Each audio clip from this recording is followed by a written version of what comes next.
नमस्कार विद्यार्थी मित्रांनो, आजच्या लेक्चरमध्ये आपण मूलभूत अधिकारांचाच अभ्यास करणार आहोत।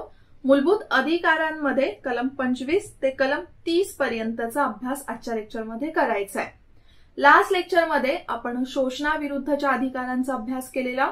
कलम 23 आणि कलम 24 ने जे अधिकार दिलेले ते आपण बघितलेलं। जसं कलम 23 मध्ये मानवी अपव्यापार, वेठ बिगारी, गुलामगिरी यांपासूनचं संरक्षण आपल्याला देण्यात आलेलं आहे आणि कलम 24 मध्ये जे 14 वर्षापेक्षा कमी ज्यांचं वय आहे सो अशा बालकांच्या अधिकारांचं संरक्षण करण्यात आलेलं आहे। ठीक आहे, लास्ट लेक्चर मध्ये मी तुम्हाला म्हणाली होती की जर समजा लेक्चर थोडं मोठं होत असेल तर मग आपण 2 लेक्चर्स मध्ये याचं विभाजन करूया, मग त्याचाच आपण आज दुसरा पार्ट घेतोय। कारण की बघा उगाच जास्त लेक्चर मोठं करून तुम्हाला सुद्धा बोर होईल।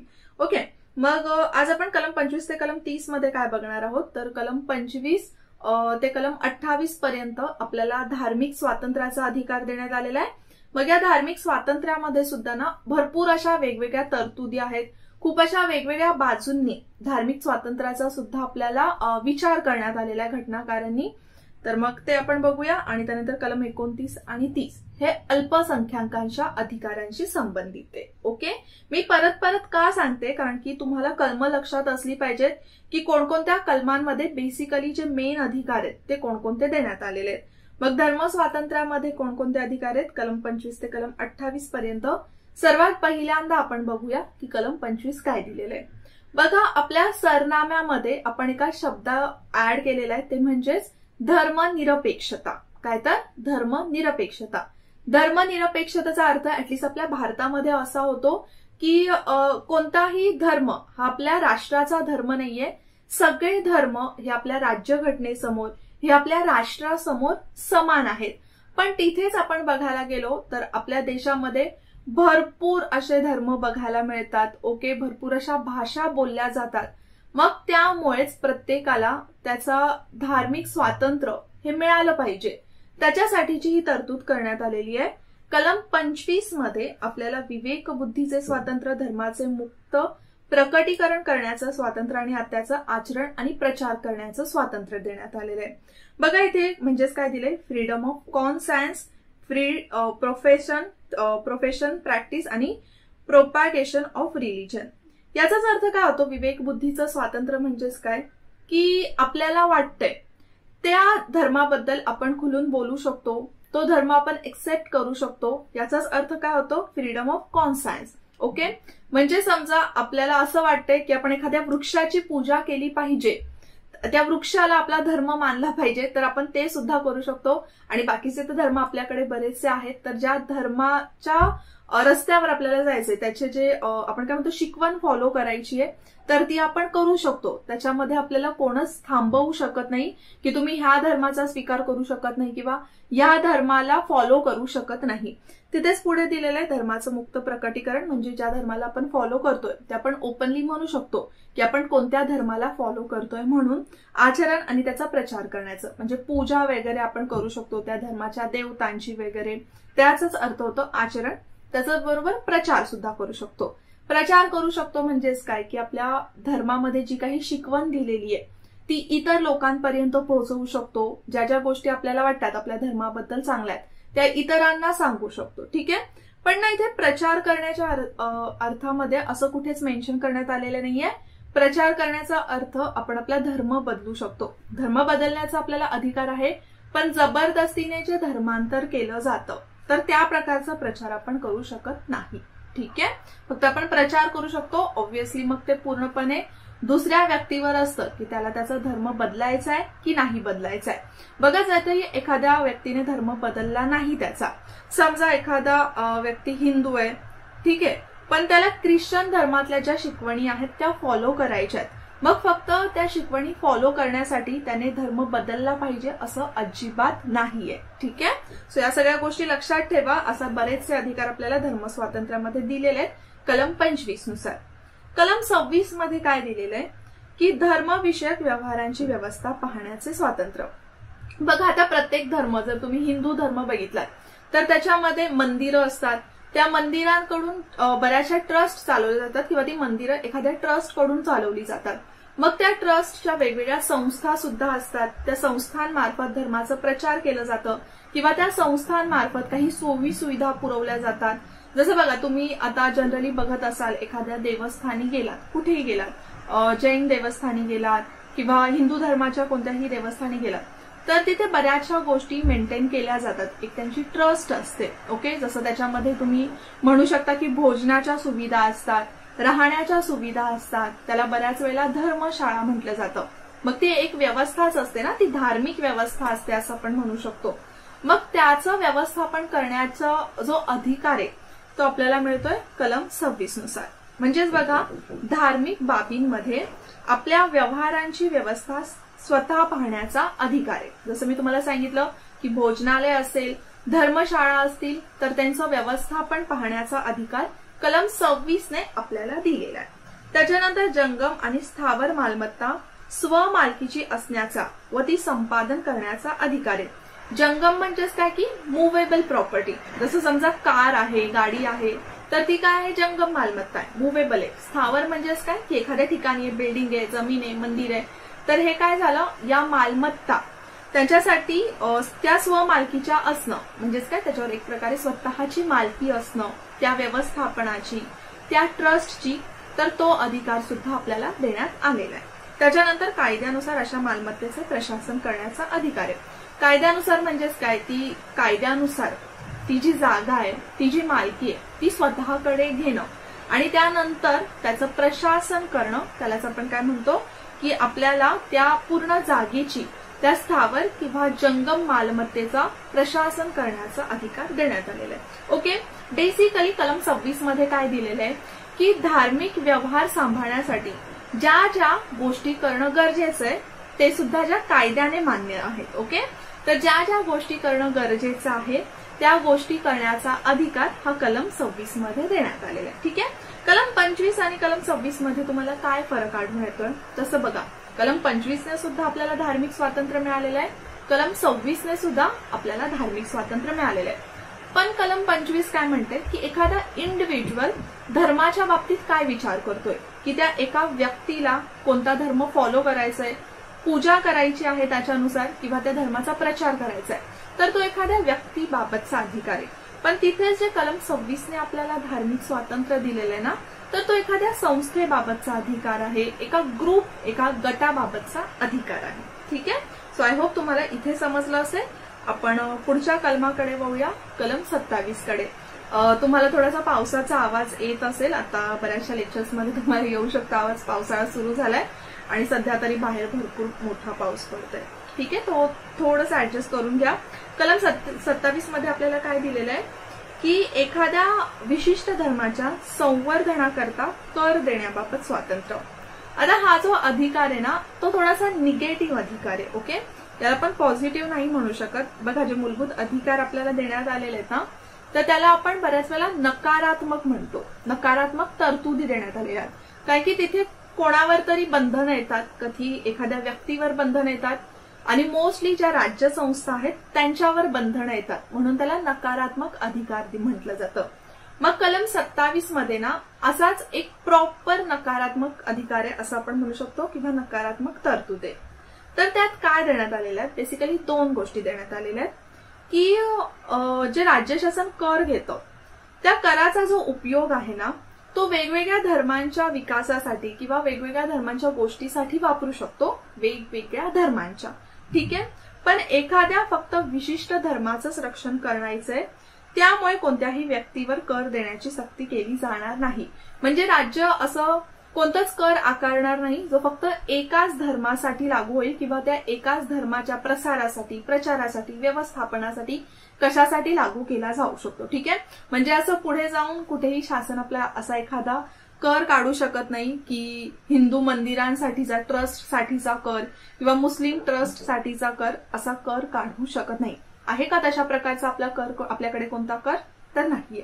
ठीक आहे, पण जे काही करातून मिळणारं उत्पन्न आहे समजा, तर ते उत्पन्न एखाद्या धर्माच्या संवर्धनासाठी वापरू शकतो, पण विशिष्ट धर्मासाठीच एखादा कर गोळा केला जाऊ शकत नाही, वेगवेगळ्या गोष्टींसाठी वापरलं जाऊ शकतं. ठीक आहे, मग आता या सगळ्या गोष्टी लक्षात ठेवा, खूप महत्वाच्या आहेत. विशिष्ट धर्माचं संवर्धन ऑब्व्हियसली का, कारण की आपल्याकडे जे धर्मनिरपेक्ष राज्य निर्माण करण्यात आलेलं आहे आपल्या संविधानाने, तर कोणत्याही धर्माला विशिष्ट महत्व प्राप्त झालेलं नाहीये. सगळे धर्म हे आपल्या समोर समानच आहेत. ठीक आहे. पण इथे ना अजून एक गोष्ट आहे की कर लादला जाणार नाही. ठीक आहे. कोणतंही राज्य संस्था कर लादणार नाही. पण समजा एखादी धार्मिक संस्था आहे, बघा कोणतीही गोष्ट जर आपल्याला त्याचं योग्य व्यवस्थापन करायचं असेल, ठीक आहे, सगळ्या गोष्टी नीट मॅनेज करायच्या असतील, तर त्याच्यासाठी काहीतरी पैसे लागतील ना. मग आता समजा एखादं मंदिर आहे, तर त्याच्यासाठी एंट्रीसाठी त्या मंदिराच्या ट्रस्ट करून फी घेतली जाऊ शकते, शुल्क घेतले जाऊ शकतात. बघा जनरली तुम्ही आता शिर्डीला पण गेलात तर तिथे तुम्हाला मंदिरामध्ये एंट्री करण्यासाठी काहीतरी पासेस वगैरे मिळतात, त्याच्यासाठी तुमच्याकडून पास फी घेतली जाते. मग त्याच्यामुळे कलम 27चं उल्लंघन होतं असं आपण म्हणू शकतो का? नाही, ती फी आहे, ते टॅक्स नाहीये. तुम्हाला जर मंदिरामध्ये एंट्री करायची आहे तर त्याच्यासाठी तुम्हाला काहीतरी शुल्क भरावे लागलेले आहेत. ठीक आहे, एवढंच आहे. आणि बरेचसे जे मंदिर आहेत, मोठी मोठी जुनी मंदिर आहेत, त्यांच्याकडून अशा प्रकारचे शुल्क घेतले जातात. ठीक आहे, जे धार्मिक स्थळ आहेत तिथे शुल्क घेतले जातात. मग ते अजिबात कलम 27चं उल्लंघन करत नाही, हे लक्षात ठेवा. टॅक्स काय असतं, तर टॅक्स हा सगळ्यांवर लागू होतो आणि तो कंपल्सरी द्यावाच लागतो. पण शुल्क ज्यावेळेला आपण त्या ठिकाणी एंटर करू त्यावेळेलाच द्यावं लागतं. ठीक आहे. त्यानंतर पुढे कलम 28 जे धार्मिक स्वातंत्र्याबाबतचं शेवटचं कलम आहे, त्याच्यामध्ये असं सांगितलेलं आहे की शैक्षणिक संस्थांमध्ये धार्मिक शिक्षण किंवा धार्मिक उपासना यांना उपस्थित राहण्याबाबतचं स्वातंत्र्य. आता हे जे सुद्धा स्वातंत्र्य आहे ना, ते थोडंसं नकारात्मक स्वातंत्र्य आहे, म्हणजे आपल्याला काही संरक्षण मिळालेलं आहे. काय आहे तर कलम 28 मध्ये 2-3 गोष्टी यामध्ये ऍड करण्यात आलेल्या आहेत की ज्या राज्य संस्थेच्या पैशातून चालणाऱ्या शैक्षणिक संस्था असतात, जसं बघा ज्या डिस्ट्रिक्ट स्कूल्स असतात, जिल्हा शाळा असतात आपण असं म्हणतो ना, राईट, तर त्या गव्हर्नमेंट स्कूल्समध्ये धार्मिक शिक्षण दिलं जाणार नाही. ज्या गव्हर्नमेंटच्या पैशातून चालतात ना, समजा राज्य सरकारच्या असू देत किंवा जिल्हा प्रशासनाच्या पैशातून असू देत, तर त्या ज्या शाळा चालवल्या जातात, ज्या शैक्षणिक संस्था चालवल्या जातात, त्याच्यामध्ये प्रॉपर कोणत्याही एकाच धर्माचं शिक्षण दिलं जाणार नाही, धार्मिक शिक्षण दिलं जाणार नाही. ओके, म्हणजे आता समजा तुम्ही गेलात एखाद्या गव्हर्नमेंट स्कूलमध्ये आणि तिथे शाळेमध्ये गेलात शिकायला आणि तिथे तुम्हाला कुराण घेऊन बसवलं किंवा बायबल घेऊन बसवलं, तर ते काय झालं, धार्मिक शिक्षण झालं. तर ज्या राज्य संस्थाकडून चालवल्या जाणाऱ्या शाळा आहेत तिथे अशा प्रकारचं शिक्षण दिलं जाणार नाही. राज्य संस्थेमार्फत प्रशासित केली जाणारी, ओके इथे लक्षात ठेवा, प्रशासित केली जाणारी एखादी शैक्षणिक संस्था जर दाननिधी, म्हणजे समजा एखाद्या स्पेसिफिक कोणाकडून तरी दान येतंय, डोनेशन केलं जातंय, एन्डोमेंट केलं जातंय, किंवा एखाद्या धार्मिक ट्रस्ट कडून चालवली जाते, जर समजा एखाद्या धार्मिक ट्रस्ट कडून स्थापन करण्यात आलेली आहे, तर तिथे धार्मिक शिक्षण दिलं जाऊ शकतं, जिथे धार्मिक शिक्षण आवश्यक आहे तिथे. मग तुम्हाला माहिती असेल मदरसेमध्ये वगैरे बघा धार्मिक शिक्षण दिलं जातं, किंवा जे कॅथलिक प्रॉपर चर्च कडून एखाद्या शैक्षणिक संस्था चालवल्या जातात, तर तिथे ख्रिश्चन धर्माचं सुद्धा शिक्षण दिलं जातं. मग ते इथे मान्य आहे की ज्या संस्था या एखाद्या ट्रस्ट कडून चालवल्या जातात किंवा एखाद्या प्रॉपर धार्मिक संस्थेच्या डोनेशन कडून चालवल्या जातात, तर तिथे जर गरज असेल तर धार्मिक शिक्षण दिलं जातं. पण प्रॉपर ज्या राज्य संस्थेकडून चालवल्या जातात, प्रशासनाकडून चालवल्या जातात शाळा वगैरे शैक्षणिक संस्था, तिथे धार्मिक शिक्षण दिलं जाणार नाही. ठीक आहे.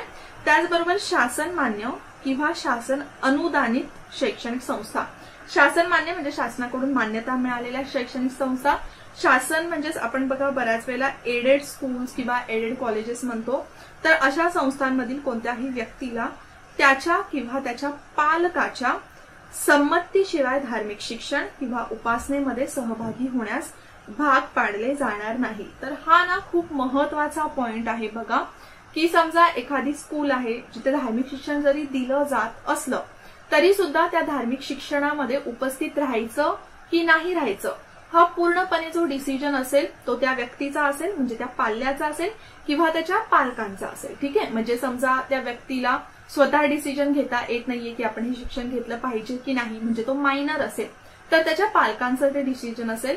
पण जबरदस्तीने कोणालाही त्या शिक्षणामध्ये, त्या धार्मिक उपासनेमध्ये समावेश केलं जाऊ शकत नाही, त्याच्यासाठी त्या व्यक्तीची संमती लागणार. ठीक आहे. तर 3 गोष्टी दिलेल्या आहेत. म्हणजेच काय की कलम 28 मध्ये आपल्याला कशा बाबतीचं संरक्षण मिळालेलं आहे. जर समजा धार्मिक उपासना करायची आहे एखाद्या शैक्षणिक संस्थेमध्ये, सॉरी धार्मिक संस्थेमध्ये नाही तर शैक्षणिक संस्थेमध्ये, एक तर बघा जर ती पूर्णपणे शासनाच्या पैशातून चालवली जात असेल तर तिथे धार्मिक शिक्षण तर दिलं जाणार नाही. ठीक आहे. पण जर समजा ती शासनाकडून चालवली जात नाहीये, एखाद्या ट्रस्ट कडून वगैरे प्रॉपरली चालवली जाते एखादी शैक्षणिक संस्था, तिथे धार्मिक शिक्षण दिलं जातंय. ठीक आहे. देऊ शकतात ते, असं नाही की दिलं नाही जाऊ शकत, धार्मिक शिक्षण देऊ शकतात. पण त्या धार्मिक शिक्षणामध्ये, त्या धार्मिक उपासनेमध्ये आपण सहभागी व्हायचं की नाही ते पूर्णपणे त्या व्यक्तीवर डिपेंड असतं. ओके. सो आय होप तुम्हाला कलम 25 ते कलम 28 पर्यंत तरी नीट समजलं असेल. आपण लेक्चरच्या शेवटी सगळे एकदा जी कलम आहेत ते रिवाइज करून घेऊया. पटकन आता आपण वळूया पुढच्या हक्काकडे, ते म्हणजे कलम 29 मध्ये देण्यात आलेलं आहे अल्पसंख्याकांच्या वर्गाचं हितसंबंधांचं संरक्षण. आता हा अधिकार आहे ना थोडासा नीट समजून घ्या. तसं तर यामध्ये फक्त 2च कलम आहेत, कलम 29 आणि कलम 30. दोघांमध्ये जास्त डिफरन्स नाहीये, ऑलमोस्ट सिमिलर तुम्हाला वाटू शकतात, पण महत्वाचे आहे. आधी आपण समजून घेऊया, त्यानंतर मी डिफरन्स सांगते. कलम 29(1) आणि कलम 29(2) दिलेले आहेत. कलम 29(1) मध्ये दिलेलं आहे की स्वतःची वेगळी भाषा, लिपी किंवा संस्कृती त्यांचं जतन करण्याचा अधिकार आपल्याला दिलेला आहे.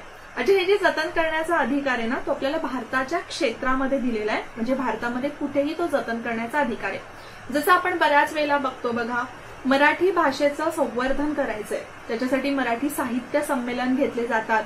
त्याचबरोबर मराठी जे रायटर्स आहेत त्यांना प्रोत्साहन मिळण्यासाठी काही पुरस्कार दिले जातात, त्याच्या जतन करण्यासाठी भरपूर अशा योजना सुद्धा राबवल्या जातात. मग तशा प्रकारचं वेगवेगळ्या गोष्टी, कार्यक्रम राबवण्याचा अधिकार आपल्याला कलम 29(1) ने दिलेला आहे. बघा जसं हिंदी भाषेच्या बाबतीत बऱ्याच वेळेला तसं केलं जातं, आपल्याला साऊथ इंडियन तमिळ भाषेच्या बाबतीत सुद्धा तसं केलं जातं. आणि असं ना प्रत्येक भाषा किंवा आता आपल्याकडे मोस्टली जे राज्य आहेत ते भाषेच्या आधारावर आहेत, जसं गुजरात आहे, त्याचप्रमाणे बरेचसे असे राज्य आहेत.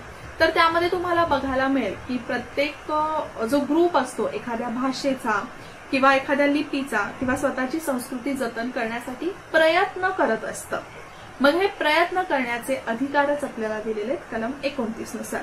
कलम 29(2) काय म्हणतंय की राज्य संस्थेकडून चालवल्या जाणाऱ्या किंवा राज्य निधीतून सहाय्य मिळणाऱ्या कोणत्याही शैक्षणिक संस्थेत कोणत्याही नागरिकास फक्त धर्म, वंश, जात, भाषा यांपैकी कोणत्याही कारणावरून प्रवेश नाकारला जाणार नाही. बघा आता कोणतीही जी राज्य संस्थेकडून किंवा राज्य निधीतून जी संस्था चालते, शैक्षणिक संस्था म्हणा, स्कूल्स म्हणा, कॉलेजेस म्हणा, जे गव्हर्नमेंट एडेड कॉलेजेस असतात, तर त्याच्यामध्ये ना अजिबात असं एखाद्याचा धर्म किंवा वंश, जात या कारणांवरून काय म्हणतो आपण ऍडमिशन नाकारलं जाणार नाही. बघा तिथे आता रिझर्वेशन्स असतं किंवा मायनॉरिटी कॉलेजेस असतात तर तिथे त्यांच्यासाठी प्रॉपर रिझर्वेशन्स असतं, तर तो तर आपला एक रिझर्वेशन्सचा भाग झाला. पण त्याच्यामुळे कुठेही कलम 29 व्हायलेट होतोय असं समजू नका, कारण की तो अधिकार राज्य संस्थेला कशाने दिलेला आहे, कलम 15(4) ने दिलेला आहे. आपण कलम 15चा ज्या वेळेला अभ्यास केलेला त्यावेळेला ते नीट बघितलं सुद्धा होतं. इनफॅक्ट कलम 15(4) मध्ये हे सुद्धा ऍड करण्यात आलेलं आहे की त्याच्यानुसार जेव्हा राज्य अशा प्रकारची एखादी तरतूद करेल तर त्याच्यामध्ये कलम 29 व्हायलेट होणार नाही म्हणून. ठीक आहे. ते आपण त्या लेक्चरमध्ये बघितलेलं नाही, पण इथेच लक्षात ठेवा की 29(2) नुसार राज्य संस्थेकडून चालवल्या जाणाऱ्या ज्या काही शाळा आहेत किंवा कॉलेजेस आहेत, ज्या काही शैक्षणिक संस्था आहेत, त्याच्यामध्ये या कारणांवरून अजिबात प्रवेश नाकारला जाणार नाही. परत इथे केवळ आलेलं आहे, मग जे मेरिट्स लागतात त्या मेरिट्सवरून प्रवेश नाकारला जाऊ शकतो. ठीक आहे. या सगळ्या बघा छोट्या छोट्या गोष्टी आहेत पण लक्षात आल्या पाहिजेत, नाहीतर तुम्ही म्हणाल मॅम आम्हाला मार्क्स वगैरे कमी असतात आणि तरी आम्हाला ऍडमिशन्स मिळत नाही. मग बघा मार्क्स कमी असेल तर प्रत्येक कॉलेजचं वगैरे मेरिट्स असतात. जर तुम्ही मेडिकल कॉलेजला जाताय, इंजिनिअरिंग कॉलेजला जाताय तर प्रॉपर मेरिट्स असतात, तर त्याच्यावरून तुम्हाला प्रवेश नाकारला जाऊ शकतो. ठीक आहे. सो तुम्हाला इथे लक्षात आले की कलम 29(1) आणि कलम 29(2) मध्ये काय, कलम 29(1) काय म्हणतं की एक गट असेल एखादा, ठीक आहे, तर तो आपल्या भाषेचं, लिपीचं संवर्धन करू शकतो. आणि तिथेच कलम 29(2) एखाद्या इंडिव्हिज्युअलच्या हक्काबाबत बोलतोय. ठीक आहे. या छोट्या छोट्या गोष्टी पण लक्षात ठेवत जा.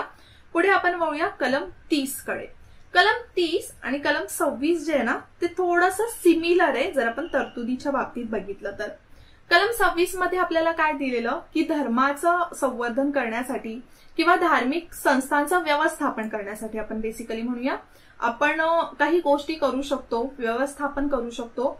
तिथेच कलम 30 मध्ये काय दिलेलं आहे की अल्पसंख्याक वर्गाचा शैक्षणिक संस्था स्थापण्याचा आणि त्याचं प्रशासन करण्याचा अधिकार दिलेला आहे. ठीक आहे, म्हणजे त्या अल्पसंख्याक वर्ग स्वतःच्या भाषेचं किंवा स्वतःच्या लिपीचं संवर्धन करण्यासाठी शैक्षणिक संस्था स्थापन करू शकतो. ठीक आहे, बऱ्याच वेळेला बघा आपण ऐकतो की मायनॉरिटीज कॉलेजेस आहेत, तर त्याचा अर्थ काय असतं की ते अल्पसंख्याक स्वतःच्या वर्गाचं संवर्धन करण्यासाठी काही शैक्षणिक संस्था स्थापन करतात आणि तिथे त्या अल्पसंख्याक गटांना शिक्षण दिलं जातं.